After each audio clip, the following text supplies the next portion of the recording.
thank you so much for taking out time to chat with me here. Absolutely. First and foremost, how is Dubai feeling for you? And how is the summit feeling for Oh you? my God, Dubai is absolutely gorgeous. It Look is, at this eh? museum. It's amazing. The city's amazing. The culture. Oh my goodness gracious. It's fantastic. And the conference itself, I mean, it kind of feels like I'm drinking from a fire hose a little bit, but in a good way. Like, I go to so many conferences and I barely get anything out of it. Right. Here, like every session, I'm getting something out of it. We're almost to the point my head almost hurts. Speaking of the fire hose, right? We have packed so much content from so many different parts of the world. Yep. And so many different markets together into a few days. Why do you think technical analysis is such a fungible field? Well, I think technical analysis, let's see, I think it's a lot has to do with, you know the expression, a picture's worth 1,000 words. I think a chart resonates to anybody. If you can see a chart, you see that it's up and to the right, that's good. It resonates with folks. I think it just, and you can synthesize information a lot quicker, right? Imagine how long it would take for you to go through 3,000 annual reports. Right. But as a technician, you can go through 3,000 charts relatively quickly through screening, right? So you can get to that conclusion relatively quickly. Under the premise that you also know that technical things happen for fundamental reasons, that more than likely a chart that's uptrending probably has pretty decent fundamentals. That makes sense. That makes sense. So, John, one of the things that we come across when we engage with students and aspiring financial markets professionals is just the lack of clarity on what kind of jobs there are out there in the world.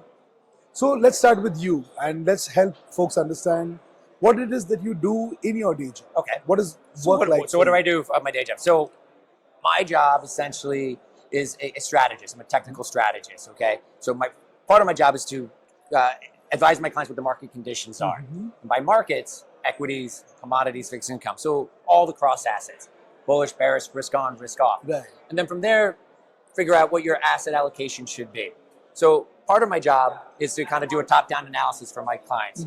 But since I'm equity-centric and my firm focuses on equities and derivatives, I also do portfolio reviews. So I do bottom-up analysis. I'll look at 3,000 stocks, come up with model portfolios, and then sit down with the client and say, how does my portfolio different than yours? Where do we agree and where don't we agree? And let's talk about that. Is it possible that a client's holding a chart or owns a stock that is not trending well? I'll advise them to it. I'll give them my recommendation on it.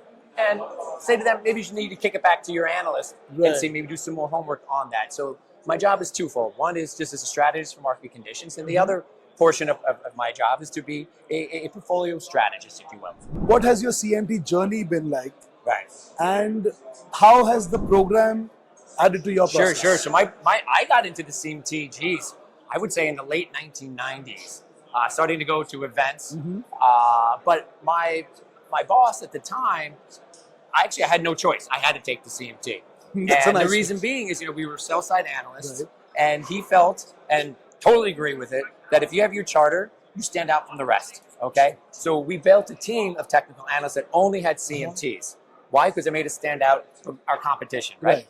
And it was the right idea, right? Because when I went through the exam process, the body of knowledge that's in there is second to none, right? So my journey was, I had to do it, but then I was happy to do it.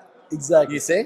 And you fell in love with the discipline in a more meaningful, profound kind of way. And then through time, this is what's interesting about it. Like, even though I've been doing this for about 30 years, sometimes you don't remember a concept, or you want to refine it, or you just want to remind yourself. You just go back to the curriculum. Exactly. Right? Yeah. And then finally, now I'm at this point in my career where I'm actually teaching technical analysis as well. That you are, right? Yeah, right? So at the university, I teach graduates outside of Boston at Brandeis University. And that has actually helped me refine my toolkit.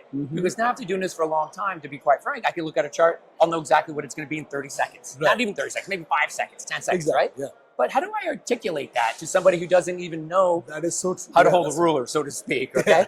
So teaching, so that's feel like it's coming full circle, right? I had to take my CMT. I love taking my CMT. Now I'm trying to teach it, right? So full circle. That's amazing. And that's what I think you've articulated about the CMT program, the curriculum as well. Yeah. But I would argue that that is just a part, or just the starting of one CMT journey. Talk to me about your experience as a member of CMT Association. What has that been like? Oh my God. How has your time You said late 90s? Yeah.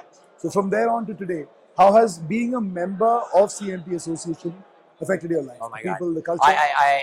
It's many ways, right? So the first one is through the networking that's happened. And I'm not kidding when I say that every job that I've had over these last 30 years, I got it somehow through an introduction from a member of the CMT. You don't say. Right, I'm dead serious. And why that's helpful is that, like, you go to these events, either the big event here we have in Dubai, or you go to the small events. So back in the late 90s, yeah, we didn't come to Dubai. We were in New York, but sometimes we were smaller chapter meetings. Month after month, you know, year after year, you get to know people. You build this relationship. And then when they hear of a job opening, hey, I hear there's an opening down the street. Oh, I remember this guy, right?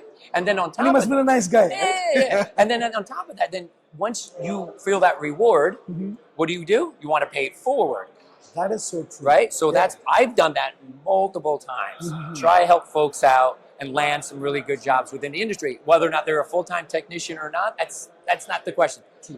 You create these relationships. And I think that's what the culture of the CMT is. I think that's what it actually is. And you can see it here today. Nobody here's competing with each other. Nobody's here's trying to steal their indicators. If anything, the side conversations usually are, I didn't think about it that way. And now you're helping me out. And then when you take the cumulative effect of that, the discipline advances over time. And that, to me, I think is really what the CMT is about. It's what the culture is about. And then I would say probably lastly, when it comes to the culture of the CMT, is like, yeah, as president and a board member, it's volunteerism. Okay? That's true, yeah. So my first volunteer work for the CMT was grading papers. Grading papers. And that was a lot of fun. We put a lot of us into a room, and we're just reading paper after paper. And you may think like, wow, that's boring. That's tedious. No, but if you're really into what we do, you love doing that. Exactly. So that was my first thing. And then it was ultimately working on the chapter level. Now, for a little while, I was the head of the New York chapter. You did. Awesome. And I was doing that for a while. And then I met Tyler, I met everybody in the association, and I was like, I want to give back. So this is an association that's given me so much. Now I want to give back to it. So that volunteerism is incredibly important, and that's part of our culture as well. I think you put it so well, right? Because now I've had the privilege of working with CMT Association, watching all you guys. And when I say all you guys, I make it a point to distinguish between staff and members. And I argue, although I am a member as well, but I argue that CMT Association is not staff. This is not a service we provide, it is the members. And it is what you create as an ecosystem for yourself that has made the world better. So, and I keep talking to folks about our association, and I characterize it with 4 words. The acronym being this: trustworthiness, humility, initiative, and selflessness. And to me, and the amazing part is, we're discussing this today on the 2nd of October, 2025, Ralph Akampora's 84th birthday. 84th birthday, yes, right. And to me, Ralph represents all of these beautiful things about our association that are not about the Ralph of today, but the Ralph of 53 years ago, that young kid who decided that one fine day, we need to have a group of like-minded folks who grow together. Right? He had no reason to do that. He could have just been an analyst and gone on. Well, you think about it. Like you think about where he came from, the area he came from. The financial hub at that time was New York, and it was only about 4 blocks. Think about the competition amongst people are in Wall Street. Why would I help you? Why would I want to help you? You're going to take money out of my pocket. That was not what this was about. They wanted to help each other. They wanted to advance each other. They wanted to become smarter. They wanted to be there for each other. And that resonates a lot with me. And you can see it today at the symposium where Ralph, even though he's 84, he was a little kid.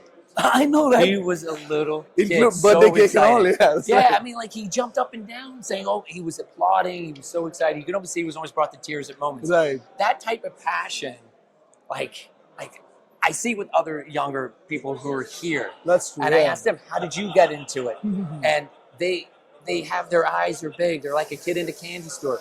They got that passion. They got that bug.